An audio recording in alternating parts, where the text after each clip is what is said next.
আমি আপনার কোশ্চেন দিয়ে আসলে শুরু করি যে আপনি বলেছেন যে আসলে বিপিএল এর আগে তাদের যে হাইপটা ছিল সেই অনুযায়ী পারফরমেন্সটা হয় নাই, কেন হয় নাই?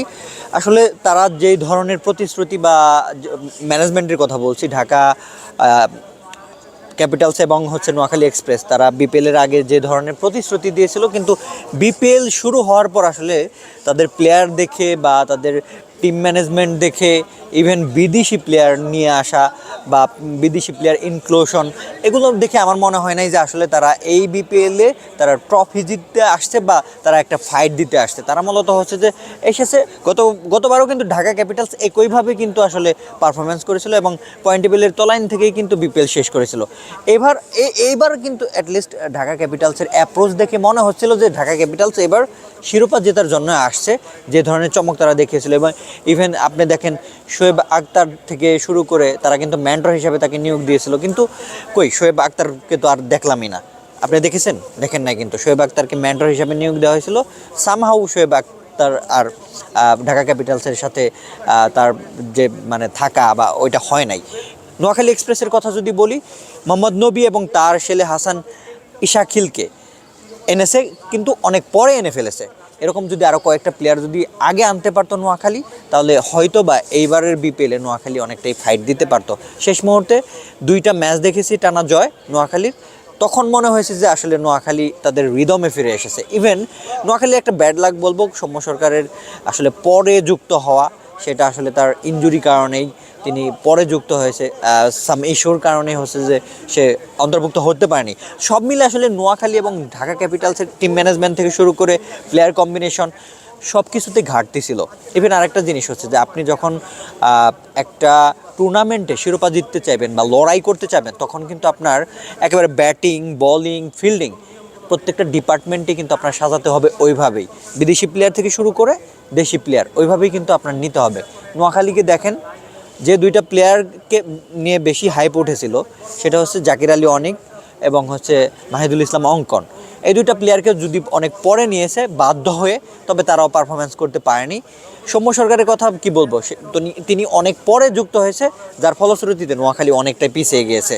আর বাকি আমি যদি চট্টগ্রামের কথা বলি, নোয়াখালীর একটা সুযোগ ছিল আসলে চট্টগ্রামকে দেখে শেখা, যে চট্টগ্রামকে নিয়ে কারো ধারণাই ছিল না যে চট্টগ্রাম আসলে প্লে অফ নিশ্চিত করবে এবং পয়েন্ট টেবিলের শীর্ষ স্থান থেকে নিশ্চিত করবে, এটা কিন্তু আসলে কারো ধারণার মধ্যেই ছিল না।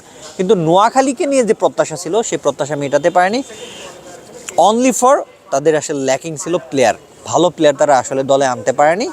এবং আরেকটা জিনিস যে টাকা খরচের বিষয়ে হয়তো বা নোয়াখালী কার্পণ্যতা দেখিয়েছে। সেই জায়গা থেকে ঢাকা ক্যাপিটালস এবং নোয়াখালী এই 2টা দল ইমব্যালেন্স ছিল, বিকজ অফ তারা যে প্রত্যেকটা জায়গাতেই তাদের যে প্লেয়ারগুলো আসলে নামানোর দরকার ছিল, বিদেশি প্লেয়ার থেকে শুরু করে দেশি প্লেয়ার, তারা ওগুলো আসলে করতে পারে নাই, দলে সংযোজন করতে পারেনি, যার ফলশ্রুতিতেই আসলে এইবারে তাদের ভরাডুবি। ইভেন এই ঢাকা ক্যাপিটালস যদি সেম মন মানসিকতা নিয়ে আগামীবারও আসে, আগামীবারও তারা ব্যর্থ হবে এবং কোনো ক্রমে তারা প্লে অফ নিশ্চিত করতে পারবেই না। ট্রফি জেতা তো আসলে বড় স্বপ্ন।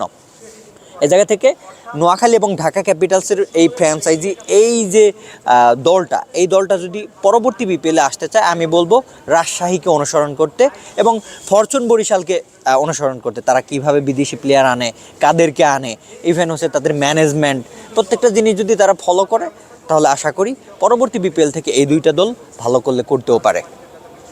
রসিংটন আসলে আলোচনায় ছিল না। ইভেন আমি সোশ্যাল মিডিয়াতে দেখেছি রসিংটনের প্রথম ইনিংসের পর তাকে নিয়ে অনেক ট্রল হয়েছে, কি এরকম মোটা সোটা প্লেয়ার চট্টগ্রামে এনেছে, বিপিএলে এইরকম প্লেয়ার ছাড়া কি আর কোনো পছন্দ হয় না। কিন্তু রসিংটন কিন্তু পরে দেখিয়ে দিয়েছে। তবে আনফর্চুনেটলি রসিংটনের যাওয়ার পরে যে চট্টগ্রামের একটা যে ঘাটতি, সেটা কিন্তু আজকের ম্যাচে দেখতে পেরেছি, একবার ভালোভাবে দেখতে পেরেছি যে আসলে একটা ওপেনিং জুটি কিন্তু আপনার দলের মোড় ঘুরিয়ে দেয়। আপনার একটা দল কি করবে সেটার আভাস কিন্তু আপনার যাত্রা পথেই। তো আপনার ওপেনিং জুটি যদি সফল হয়, সেই ক্ষেত্রে একটা দল জয়ের দিক থেকে অনেক এগিয়ে যায়। সেই জায়গা থেকে রসিংটনের যাওয়ার পরিবর্তে তার পরিবর্তে আনা হয়েছে মোহাম্মদ হারিসকে পাকিস্তান থেকে।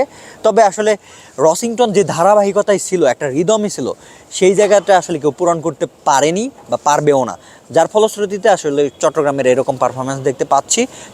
রসিংটন চট্টগ্রাম দলে ছিল ততক্ষণ কিন্তু চট্টগ্রাম ভালো খেলেছে এবং এই জায়গা মুহূর্তে রসিংটন যাওয়ার পর যে ঘাটতিটা, এই ঘাটতিটা আসলে ফাইনালের আগে বা এই প্লে অফে পূরণ করতে পারবে কিনা সেটাও একটা সংশয়ের বিষয়। সব মিলে যদি এই ঘাটতিটা পূরণ করতে পারে তাহলে নিঃসন্দেহে এবার চট্টগ্রাম ফাইনাল খেলবে।